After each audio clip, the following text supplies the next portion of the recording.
Friends, N K academy 36 में आपका स्वागत है। आज हम एडुटेरिया 7500 प्लस वस्तुनिष्ठ समान अध्ययन के बुक को देखने वाले हैं, जो कि all state PCS, BSSC, BPSSC, SSC, railway, banking, CDS, NDA, teacher exam के दृष्टिकोण से काफी महत्वपूर्ण बुक है। इस बुक में टोटल 150 प्रैक्टिस सेट है। इस बुक की खासियत यह है कि प्रत्येक सेट में सभी विषय के प्रश्न डाला गया है, जो कि आने वाले एग्जाम के लिए यह बहुत ही शानदार बुक है। इसलिए आप सब जरूर इस बुक को एक बार पढ़ें। आज हम इस प्रैक्टिस सेट का सेट प्रैक्टिस 5 और सेट प्रैक्टिस 6 का रिवीजन करेंगे, इसलिए वीडियो में शुरू से अंत तक बने रहें। धन्यवाद। चलते हैं आज के पहले प्रश्न की ओर। इसका पहला प्रश्न है, दार्शनिक विषयों से संबंधित बौद्ध ग्रंथ का नाम है। तो इसका नाम है अभिधम पिटक, ऑप्शन नंबर सी। और विनय पिटक में क्या है? तो विनय पिटक में बौद्ध धर्म के नियम का संग्रह है। अगला प्रश्न है, निम्नलिखित कथनों पर विचार कीजिए, फिर कूट से सही कथन का विकल्प चुनिए। तो देख लेते हैं। पहला कथन है, वैदत्री में ऋग्वेद, यजुर्वेद एवं सामवेद शामिल किए जाते हैं। तो ये सही है। दूसरा कथन है, छांदोग्य उपनिषद को सबसे प्राचीन उपनिषद माना जाता है। तो ये भी सही है। तीसरा कथन, अस्तो मां सदगमय तमसो मां ज्योतिर्गमय श्लोक बृहदारण्यक उपनिषद से लिया गया है। तो ये भी सही है। इस तरह मेरा ऑप्शन नंबर डी हो जाएगा। 1, 2, 3 सही है। अगला प्रश्न है, निम्न में से कौन सा युग मानव सभ्यता से संबंधित है? तो इसका हो जाएगा ऑप्शन नंबर 1, होलोसीन युग। चलते हैं अगले प्रश्न की ओर। अगला प्रश्न है, प्रशासन के संदर्भ में निम्नलिखित में कौन निम्नलिखित को सुमेलित कीजिए। एक साइड विभाग है और दूसरे साइड संबंधित कार्य है। तो दीवान ए अर्ज, तो दीवान ए अर्ज जो है कि ये सैन्य विभाग था। अगला है दीवान ए रसालत, तो दीवान ए रसालत क्या था? तो ये विदेशी और धार्मिक मामलों का विभाग था। तीसरा है दीवान ए इंसा, तो दीवान ए इंसा क्या था? तो ये संचार मंत्री था। चौथा है दीवान ए बिजारत, तो ये एक प्रकार का वित्त विभाग था। इस तरह मेरा ऑप्शन नंबर 1 हो जाएगा, CBDA। अगला प्रश्न है, निम्नलिखित ब्राह्मण शासकों में से किसने बीजापुर में प्रसिद्ध गोल गुंबज का निर्माण किया था? तो इसका हो जाएगा ऑप्शन नंबर 1, मोहम्मद आदिल शाह। अगला प्रश्न, सल्तनत कालीन शब्द बिस्वा का क्या अर्थ है? तो बिस्वा का अर्थ है चांदी का सिक्का है। अगला प्रश्न, किस विजयनगर शासक ने तुंगभद्रा नदी पर बांध का निर्माण करवाया था? तो ये देवराय प्रथम ने करवाया था। चलते हैं अगले प्रश्न की ओर।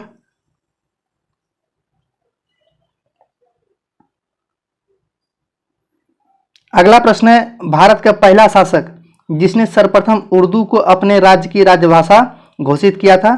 तो ये थे ऑप्शन नंबर सी हो जाएगा, इब्राहिम आदिल शाह द्वितीय थे। अगला प्रश्न है, निम्नलिखित को काल क्रमानुसार व्यवस्थित कीजिए। पहला है फॉरवर्ड ब्लॉक, तो फॉरवर्ड ब्लॉक की स्थापना जो है कि 3 मई 1939 को सुभाष चंद्र बोस के द्वारा किया गया था। दूसरा है अगस्त प्रस्ताव, तो अगस्त प्रस्ताव अगस्त 1940 में लॉर्ड लिन लिथगो के समय आया था। तीसरा है आज़ाद हिंद फौज का गठन, तो आज़ाद हिंद फौज का गठन कब किया गया था? तो 1942 में रास बिहारी बोस के द्वारा। अगला है मुस्लिम लीग द्वारा मुक्ति दिवस कब मनाया गया? तो ये 22 दिसंबर 1939 को मनाया गया था। तो इस तरह हो जाएगा ऑप्शन नंबर सी हो जाएगा, 1, 4, 2, 3। अगला प्रश्न है, अगस्त 1932 ईस्वी में रैमजे मैकडोनाल्ड के सांप्रदायिक पंचायत के द्वारा पहली बार एक पृथक निर्वाचन समूह बनाया गया। तो ये दलितों के लिए बनाया गया था। चलते हैं अगले प्रश्न की ओर। अगला प्रश्न है, ब्रिटिश भारतीय राज्य क्षेत्र का अंतिम प्रमुख विस्तार किसके समय में हुआ? तो इसका हो जाएगा option number D, Lord Dalhousie के समय हुआ था। अगला प्रश्न है, अकालों को रोकने तथा अकाल पीड़ितों की सहायता हेतु भारत सरकार ने अकाल संहिता कब प्रसारित की? तो ये 1883 ईस्वी में। और अकाल संहिता की स्थापना जो है कि किस समिति की सिफारिश पे किया गया था? तो ये सर जॉन स्ट्रेची समिति की सिफारिश पे किया गया था। अगला प्रश्न, वर्ष 1922 के शराबबंदी कोई कर नहीं आंदोलन का नेतृत्व किसने किया था? तो ये सरदार वल्लभ भाई पटेल ने किया था। चलते हैं अगले प्रश्न की ओर। तो अगला प्रश्न है, निम्नलिखित में कौन सा दादा भाई नेरोजी के धन के उत्सारण सिद्धांत में विश्वास नहीं करता था? तो ये सर सैयद अहमद खान नहीं करते थे। चलते हैं अगले प्रश्न की ओर। अगला प्रश्न है इंडिपेंडेंट लेबर पार्टी का गठन किसने किया था? तो ये जो है कि भीमराव अंबेडकर ने किया था। तो ये कब किया था इंडिपेंडेंट लेबर पार्टी का गठन? तो ये 1936 में किया गया था। 1936 15 अगस्त 1936 को किया गया था। अगला प्रश्न है निम्नलिखित में कौन सा मौलिक अधिकार निवारक निरोध द्वारा प्रतिबंधित होता है? तो इसका ऑप्शन नंबर बी हो जाएगा, स्वतंत्रता का अधिकार। अगला प्रश्न संयुक्त संसदीय समिति के अध्यक्ष का मनोनयन किसके द्वारा किया जाता है? तो इसका हो जाएगा ऑप्शन नंबर डी, लोकसभा अध्यक्ष के द्वारा।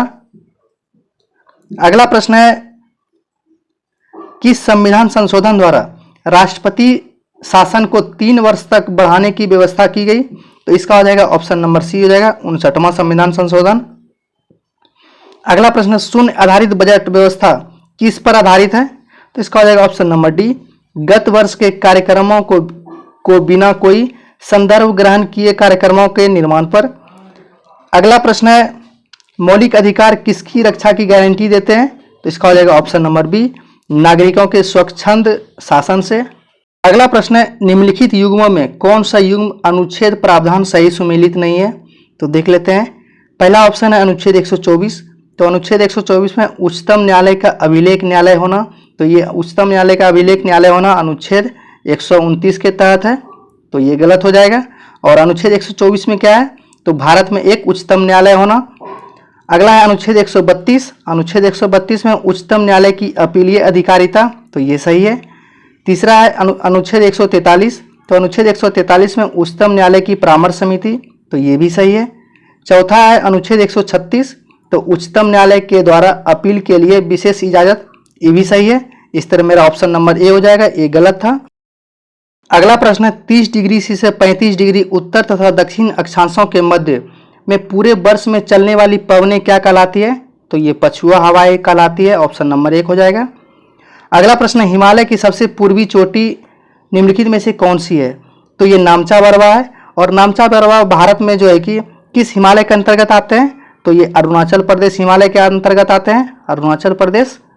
और नामचा बरवा की ऊंचाई कितनी है? तो ये 7782 मीटर है। अगला प्रश्न है किसी नक्शे पर ढाल को दिखाने के लिए खींची गई असंबद्ध रेखा क्या कहलाती है? तो इसका हो जाएगा ऑप्शन नंबर 1, हैच्यूर रेखा कहलाती है। चलते हैं अगले प्रश्न की ओर।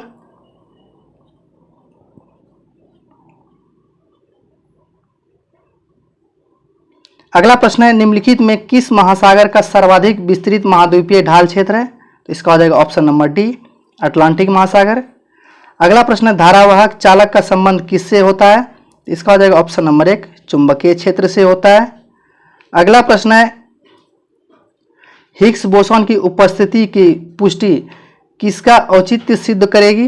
तो इसका हो जाएगा ऑप्शन नंबर सी हो जाएगा, ब्रह्मांड की अस्थायी दशा के में प्रतिरूप का। अगला प्रश्न है नम वायु में रखी गई लोहे की चादर पर जंग लग जाता है, जंग के संबंध में कौन सही है? तो इसका हो जाएगा ऑप्शन नंबर बी, ये जंग जो है कि एक प्रकार का यौगिक है।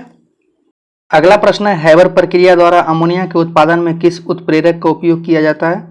तो इसमें लोहा का प्रयोग किया जाता है, तो इस तरह हो जाएगा ऑप्शन नंबर बी, केवल 2। अगला प्रश्न है एम कोष में अधिकतम कितने इलेक्ट्रॉन हो सकते हैं? तो एम कोष में 18 इलेक्ट्रॉन हो सकते हैं, और के कोष में 2, एल कोष में 8 और एन कोष में 32 हो सकते हैं। चलते हैं अगले प्रश्न की ओर। अगला प्रश्न है निम्न में कौन सा रासायनिक तत्व क्षारीय मृदा धातुओं के समूह से संबंधित नहीं है? तो इसमें पोटेशियम नहीं है। सामान्यतः वर्ग 2A के समूह के तत्वों को क्षारीय मृदा धातु कहते हैं। अगला प्रश्न है निम्न में से मिल्क ऑफ मैग्नीशिया क्या है? तो मिल्क ऑफ मैग्नीशिया है, तो इसका हो जाएगा ऑप्शन नंबर बी, मृदु क्षारक है। अगला प्रश्न है निम्न में कौन लिंग निर्धारण के लिए उत्तरदायी होते हैं? तो इसका हो जाएगा ऑप्शन नंबर सी हो जाएगा, एलोसोम्स। अगला प्रश्न है यदि किसी जीवाणु में केवल एक सिरे पर फ्लैजिला होता है तो इसे क्या कहते हैं? तो इसे मोनोट्राइकस कहते हैं। चलते हैं अगले प्रश्न की ओर। अगला प्रश्न है निम्न में कौन सा कोशिकांग अमीबा में जल की मात्रा को बनाए रखने के लिए उत्तरदायी होता है? तो इसका हो जाएगा ऑप्शन नंबर डी, संकुचनशील रिक्तिका। अगला प्रश्न है त्वचीय शोषण होता है, तो त्वचीय शोषण किस में होता है? तो इसका हो जाएगा ऑप्शन नंबर सी हो जाएगा, केचुआ में।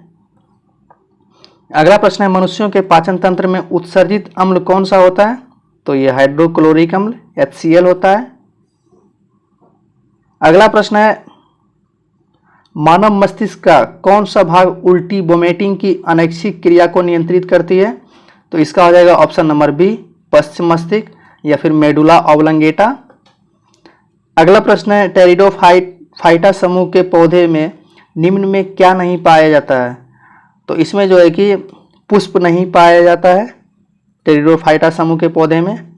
अगला प्रश्न है, पौधे में ऊर्जा का अंतिम स्रोत क्या है? तो पौधे में ऊर्जा का अंतिम स्रोत है सूर्य का प्रकाश। चलते हैं अगले प्रश्न की ओर। अगला प्रश्न, कोई भी ऐसी वस्तु जो सरलता से पर्याप्त मात्रा में उपलब्ध हो और जिसे जनता ने सुविधा की दृष्टि से मुद्रा का दर्जा दे दिया हो, वह क्या कहलाता है? तो वह जो है कि वस्तु मुद्रा कहलाती है। अगला प्रश्न है, भारत में योजना का मुख्य उद्देश्य विकास की एक ऐसी प्रक्रिया प्रारंभ करना था जो रहन सहन के स्तर को ऊंचा उठाए तथा लोगों के लिए समृद्ध एवं वैविध्यपूर्ण जीवन के नए अवसर उपलब्ध कराए। यह ध्येय किस पंचवर्षीय योजना से संबंधित है? तो इसका हो जाएगा ऑप्शन नंबर 1, प्रथम पंचवर्षीय योजना। और प्रथम पंचवर्षीय योजना कब से कब तक था? तो 1951 से 56। और प्रथम पंचवर्षीय योजना किस मॉडल पर आधारित थे? तो ये था हेराल्ड डोमर मॉडल पे।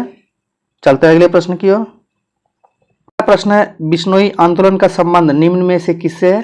तो बिश्नोई आंदोलन का संबंध वृक्षों के संरक्षण से है। तो बिश्नोई आंदोलन कब हुआ था? तो ये जो है कि 1730 ईस्वी में हुई थी। चलते हैं अगले प्रश्न की ओर।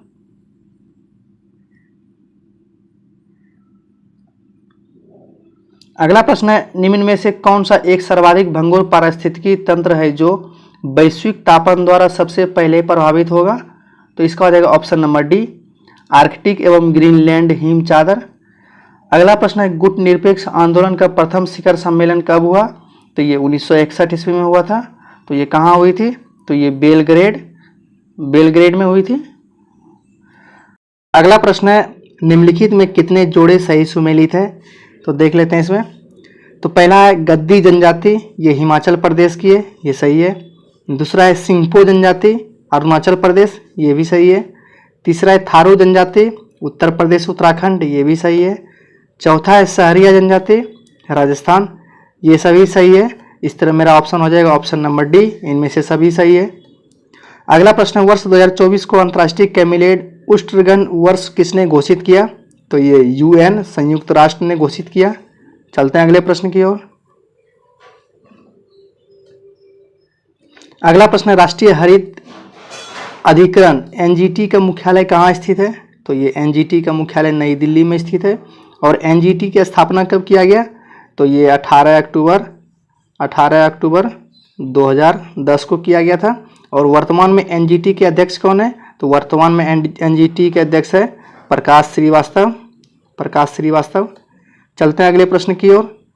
अगला प्रश्न है, amateur kabaddi federation of India AKFI का मुख्यालय कहाँ पर स्थित है? तो ये जयपुर में स्थित है। अगला प्रश्न है, 21 जून को अंतर्राष्ट्रीय योग दिवस के रूप में मनाया जाना किस वर्ष से प्रारंभ हुआ? तो ये 2015 से प्रारंभ हुआ था। और 2024 में इसका थीम क्या था अंतर्राष्ट्रीय योग दिवस का? तो इसका योग दिवस का थीम था महिला सशक्तिकरण के लिए योग।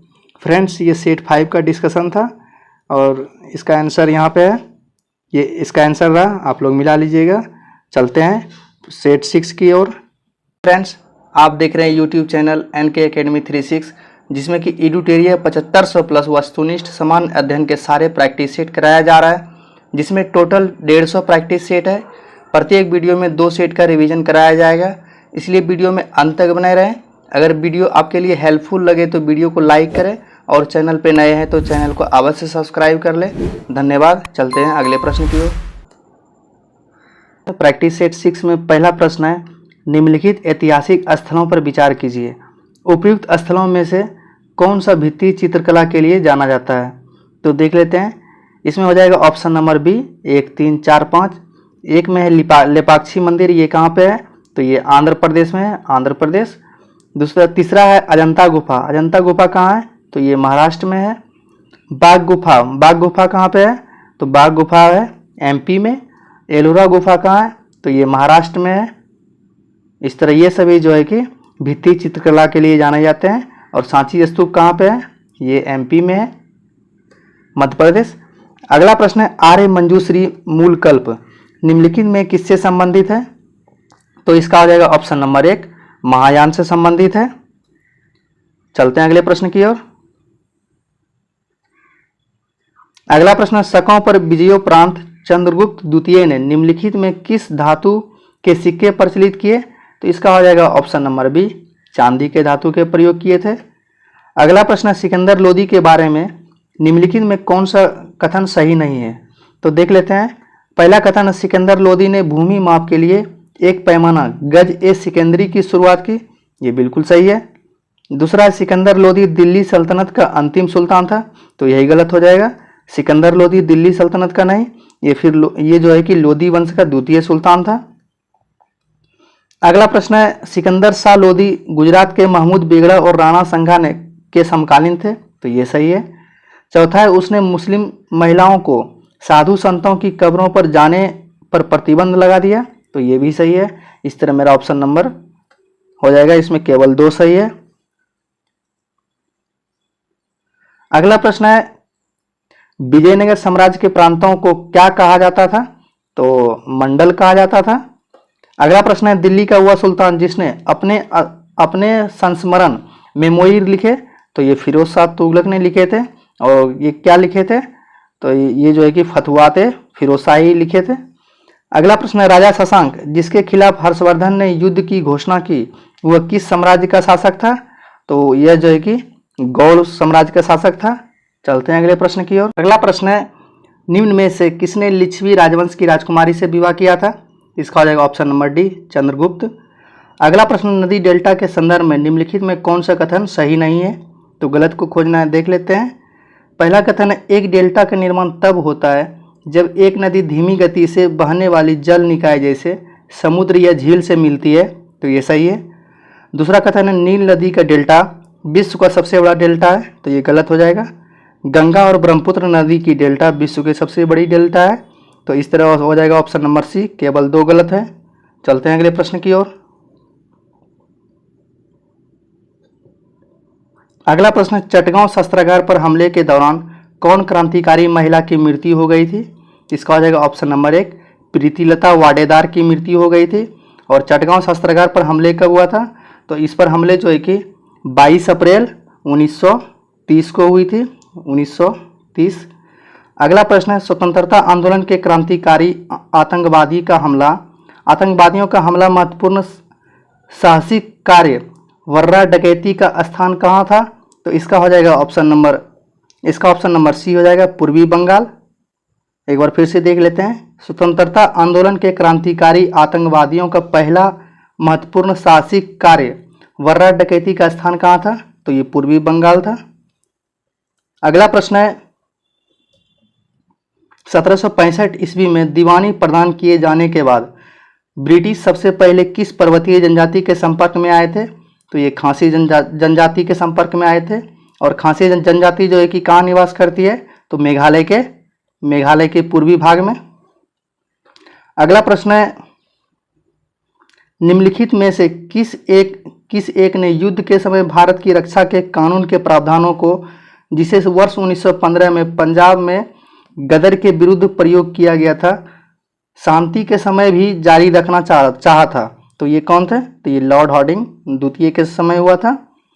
और लॉर्ड हार्डिंग द्वितीय के समय में ही 1911 में तीसरा दिल्ली दरबार का आयोजन किया गया था।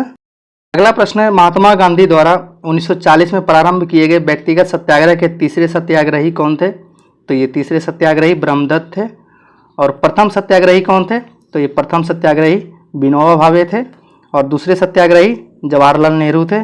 चलते हैं अगले प्रश्न की ओर। अगला प्रश्न है वर्ष 1932 ईस्वी में निम्नलिखित में से एक आदेश पारित करके अखिल भारतीय कांग्रेस समिति को गैर कानूनी करार दे दिया गया था, वह आदेश है? तो वह आदेश था ऑप्शन नंबर 1 गैर कानूनी संघ अध्यादेश। अगला प्रश्न है 73वां संविधान संशोधन कब लागू हुआ था? तो 73वां संविधान संशोधन 24 अप्रैल 1993 को लागू हुआ था। तो 73वां संविधान संशोधन किससे संबंधित है? तो ये पंचायती राज से संबंधित है, पंचायती राज। और पंचायती राज में कितने विषय है? तो टोटल 29 विषय है, 29 विषय। अगला प्रश्न है, भारतीय संविधान में प्रस्तावना में कितने प्रकार की समानता का उल्लेख किया गया है? तो इसमें 2 प्रकार की समानता का उल्लेख किया गया है। अगला प्रश्न, राष्ट्रपति उम्मीदवार को प्रचार हेतु सामान्यतः कितना समय मिलता है? तो ये 2 सप्ताह मिलता है। चलते हैं अगले प्रश्न की ओर।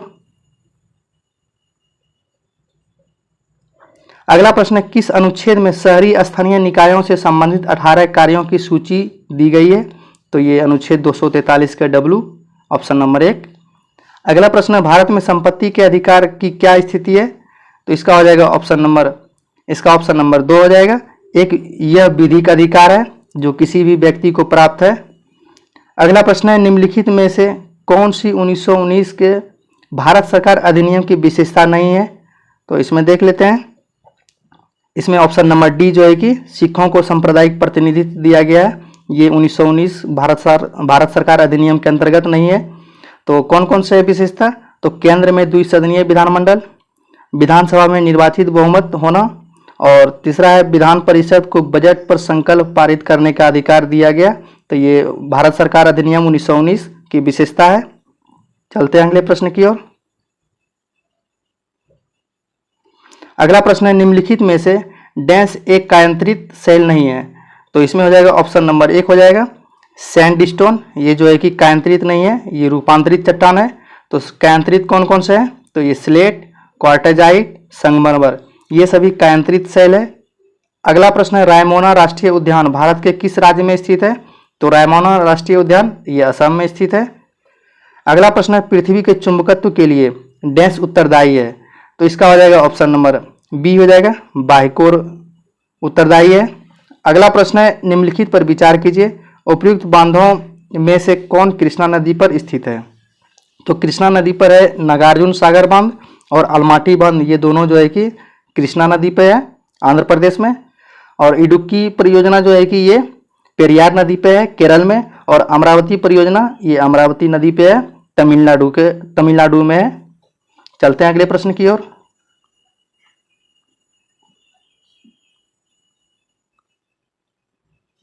अगला प्रश्न है, निम्न में किसकी बीमा रेखीय संवेग की बीमा के समान है? तो इसका हो जाएगा ऑप्शन नंबर बी आवेग। अगला प्रश्न है, एक तरंग के लिए आवर्तकाल द्वारा विभाजित तरंग दैर्ध्य किसके बराबर होती है? तो ये जो है कि तरंग वेग के बराबर होती है। अगला प्रश्न है, वोल्टेज को स्थिर रखते हुए यदि अधिक लैंप को एक श्रृंखला परिपथ में रखा जाता है तो परिपथ के समग्र धारा पर क्या प्रभाव पड़ेगा? तो ये जो है कि घटेगा। अगला प्रश्न है, निम्नलिखित में से कौन सजातीय युग्म है? तो सजातीय युग्म है ऑप्शन नंबर हो जाएगा सी HCHO और CH3CHO। HCHO हो गया फॉर्मल्डिहाइड और CH3CHO हो गया एसिटल्डिहाइड। अगला प्रश्न है, रदरफोर्ड का अल्फा कण प्रकीर्णन प्रयोग किसकी खोज के लिए उत्तरदायी है? तो ये हो जाएगा ऑप्शन नंबर 1 परमाणु केंद्रक की। अगला प्रश्न है, निम्न में से कौन सी धातु ठंडे जल के साथ हाइड्रोजन गैस निकालती है? तो ये हो जाएगा ऑप्शन नंबर सी पोटेशियम। अगला प्रश्न है, पॉलीएक्रिलोनाइट्राइल का औद्योगिक स्तर पर क्या नाम है? तो इसका हो जाएगा ऑप्शन नंबर 1 ऑर्लोन एक्रिलेन। चलते हैं अगले प्रश्न की ओर। अगला प्रश्न है, फुफ्फुस गुहा में भरे तरल का क्या कार्य है? तो इसका हो जाएगा ऑप्शन नंबर बी फुफ्फुस आवरण को घर्षण मुक्त रखना। अगला प्रश्न है, उपास्थि निम्न में से किस में नहीं पाई जाती है? तो इसका हो जाएगा ऑप्शन नंबर सी हो जाएगा वृक्क में नहीं पाई जाती है। तो किस में पाई जाती है उपास्थि? तो नाक में, कान और कंठ, ये सभी में उपास्थि पाई जाती है। अगला प्रश्न है, जीवों में अनुवांशिक विभिन्नताओं का मूल स्रोत होता है? तो इसका हो जाएगा ऑप्शन नंबर डी हो जाएगा लैंगिक जनन। अगला प्रश्न है, उपास्थि में पाई जाने वाली प्रोटीन है? तो ये हो जाएगा ऑप्शन नंबर 1 कॉन्ट्रीन। अगला प्रश्न है, निम्न में से कौन सा एक कशेरुकियों का उत्सर्जन अंग नहीं है? तो ये ऑप्शन नंबर डी हिपेटोपेंक्रियाज ये नहीं है। तो फेफड़ा, त्वचा, यकृत, ये सभी कशेरुकियों का उत्सर्जन अंग है। चलते हैं अगले प्रश्न की ओर। अगला प्रश्न है, जौ को संग एनालिडा में रखा गया है क्योंकि? तो इसका हो जाएगा ऑप्शन नंबर सी उसका शरीर वास्तविक रूप से विखंडित होता है। अगला प्रश्न है, निम्नलिखित कथनों में से कौन सा कथन सही है? तो इसका हो जाएगा ऑप्शन नंबर बी, वनस्पति और जंतु दोनों ही कोशिकाओं में कोशिका कला होती है। अगला प्रश्न है, पौधे एवं जंतुओं में कार्बोहाइड्रेट किस रूप में संचित होती है? तो इसका हो जाएगा पौधे में कार्बोहाइड्रेट स्टार्च के रूप में और जंतुओं में ग्लाइकोजन के रूप में संचित होते हैं। चलते हैं अगले प्रश्न की ओर। अगला प्रश्न है, जवाबीत का संबंध किससे था? तो इसका हो जाएगा ऑप्शन नंबर 1, राज्य के कानून से था। अगला प्रश्न है, विकेंद्रीकरण प्रणाली की सिफारिश किसने की थी? तो ये अशोक मेहता ने किया था। अगला प्रश्न है, नीलगिरी और अन्नामलाई पहाड़ियों के बीच स्थित दर्रा है। तो इसका हो जाएगा ऑप्शन नंबर बी, पालघाट दर्रा है। अगला प्रश्न है, गुवाहाटी से चंडीगढ़ तक मानसूनी वर्षा की प्रवृत्ति क्या होती है? तो इसका हो जाएगा ऑप्शन नंबर सी, ह्रासमान प्रवृत्ति की होती है। अगला प्रश्न है, प्रथम भारतीय महिला सैनिक स्काई ड्राइवर कौन है? तो ये हो जाएगा ऑप्शन नंबर बी, मंजू। अगला प्रश्न है, निम्नलिखित में से किस उद्योगपति को भारत का इस्पात पुरुष कहा जाता है? तो इसका हो जाएगा ऑप्शन नंबर सी, जमशेद जे ईरानी। चलते हैं अगले प्रश्न की ओर। अगला प्रश्न है, मुकुल किसकी प्रसिद्ध साहित्यिक रचना है? तो ये हो जाएगा ऑप्शन नंबर, इसका हो जाएगा option number D, Subhadra Kumari Chauhan. अगला प्रश्न है, दीवार पर मिट्टी से बनाई जाने वाली नोडोरा अलंकरण किस जनजाति की विशेषता है? तो इसका हो जाएगा ऑप्शन नंबर डी हो जाएगा, गोंड। अगला प्रश्न है, हिंडसन ब्रुक्स प्रतिवेदन निम्नलिखित में से किससे संबंधित है? तो ये हो जाएगा ऑप्शन नंबर बी हो जाएगा, चीन भारत युद्ध, और ये 1962 में हुआ था भारत चीन युद्ध। अगला प्रश्न है, सूचना की सार्वभौमिक पहुंच के लिए अंतर्राष्ट्रीय दिवस कब मनाया जाता है? तो ये 28 सितंबर को मनाया जाता है। 29 सितंबर को क्या मनाया जाता है? तो 29 सितंबर को विश्व हृदय दिवस मनाया जाता है, हृदय दिवस। और 1 अक्टूबर को क्या मनाया जाता है? तो अंतर्राष्ट्रीय वृद्धजन दिवस। और 30 सितंबर को क्या मनाया जाता है? तो 30 सितंबर को अंतर्राष्ट्रीय अनुवाद दिवस मनाया जाता है, अंतर्राष्ट्रीय अनुवाद दिवस। चलते हैं अगले टॉपिक की ओर। अगला इसमें कुछ स्मरणीय तथ्य है। प्रमुख दर्शन एवं उसके प्रवर्तक है। एक साइड दर्शन है और दूसरी साइड प्रवर्तक है। तो योग दर्शन के प्रवर्तक कौन थे? तो ये पतंजलि। न्याय दर्शन के प्रवर्तक गौतम थे। और सांख्य दर्शन के प्रवर्तक कौन थे? तो ये कपिल थे। चरवाक दर्शन के प्रवर्तक कौन थे? तो ये चरवाक थे। वैशेषिक दर्शन के प्रवर्तक कौन थे? तो ये कनाद थे, महर्षि कनाद। अगला है पूर्व मीमांसा दर्शन के प्रवर्तक कौन थे? तो ये जैमिनी थे। अगला है उत्तर मीमांसा दर्शन के प्रवर्तक कौन थे? तो ये वादरायन थे। आगे है विभिन्न संप्रदाय एवं उनके संस्थापक। एक साइड संप्रदाय है और दूसरे साइड संस्थापक है।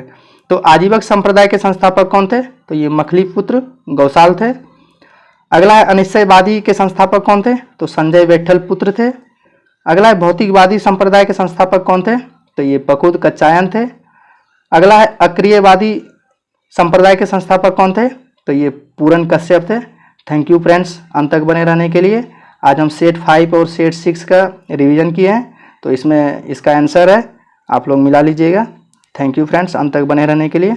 धन्यवाद। मिलते हैं नेक्स्ट वीडियो में।